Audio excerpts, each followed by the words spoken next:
SCP-170, a tube of superglue. Object Class: Safe.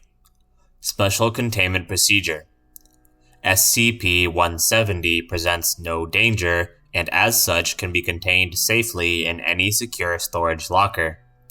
However, due to the potential misuse of the substance, as well as the limited quantity of SCP-170 available, no personnel may remove it from storage without prior approval from Dr. Description: SCP-170 appears to be a standard tube of superglue and a yellow tube 13 centimeters long. There is no manufacturer information or any other text on the outside of the container apart from the word superglue printed in bold letters on the front. Whenever any amount of the substance is applied to solid material and that solid is put into contact with any surface, both objects lose molecular cohesion in the area surrounding the contact points, allowing one to be pushed through the other. The effect lasts only moments, however. Within a third of a second of the two surfaces making contact, the ability to pass through each other is nullified, leaving both permanently bonded together. SCP-170 was seized in a raid on an illegal laboratory in 19. The unusual properties of SCP-170 were unknown until a standard test on all seized materials was performed on it. A laboratory technician used a pipette to extract a small amount of SCP-170 for analysis. Upon attempting to dispense the substance onto a slide, the pipette immediately passed straight through the slide, which was on a mount.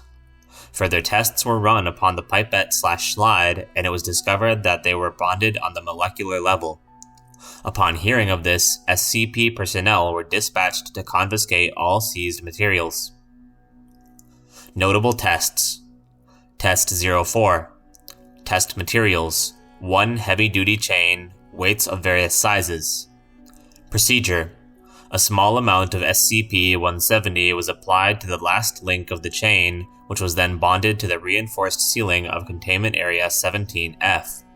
Weights of various sizes were then hung on the chain to determine the structural failing point of the bond. Results: after approximately 9 metric tons were suspended, the chain finally snapped, but not at the bond point. It snapped at the 9th link from the bottom. All links, apart from the one embedded in the ceiling, were tested and showed signs of distortion and stretching. However, the bond point in the ceiling showed no signs of weakness or separation of chain and ceiling. Test 07. Test materials: 2 identical cubes of 24-karat gold, as close to 100% pure as possible. Procedure: using robotic arms to ensure perfect alignment, Cube 1, the cube with SCP-170 applied, was pushed completely through Cube 2, leaving what appeared to be 1 gold cube equal in size to either of the original cubes. Results: upon examination of the sole remaining cube, it was found to have a density of 38.6 grams per cubic centimeter, which is precisely twice the density of gold. Even melting the sample did nothing to change this, as the resulting liquid gold also had the same density. This implies that the substances don't displace each other, every atom is accounted for. Analysis of the atoms has proven that they are regular gold atoms, implying that they don't undergo nuclear fusion to accomplish the increase in density. The atoms are simply packed into a smaller space than the laws of physics would seem to allow. In light of this experiment, Dr. has requested permission to use SCP-170 to glue 2 pieces of uranium together to make a more fissile sample. Due to the obvious safety concerns this poses, this request was denied. Test 12. Test materials: 1 D-Class personnel, 1 wooden desk. Procedure: first test using live biological subjects. D-Class personnel had a small amount of SCP-170 applied to his right index finger and was instructed to poke the desk. Results: subject's finger sank into the desk up to the first knuckle. Despite obvious panic, the subject reported no pain, discomfort, or sensation below the bond point. However, his finger quickly began swelling and turned purple as his circulatory system continued pumping blood to an area that could no longer return it. Finger was amputated between the first and second knuckle. Test 19. Test materials: 1 Pratt & Whitney F100 jet engine, the reinforced ceiling of Containment Area 19B.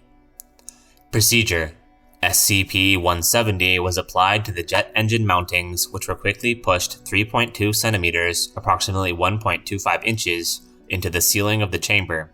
After connecting an appropriate fuel supply and control system, the jet engine was fired. Results: the engine was run continuously at high speed for 40 minutes, while cameras monitored the join point for any signs of stress. While small cracks appeared in the concrete around the join point, there were no indications of any possible structural failures or separation of the two materials, even under a force of 120,000 newtons. End file.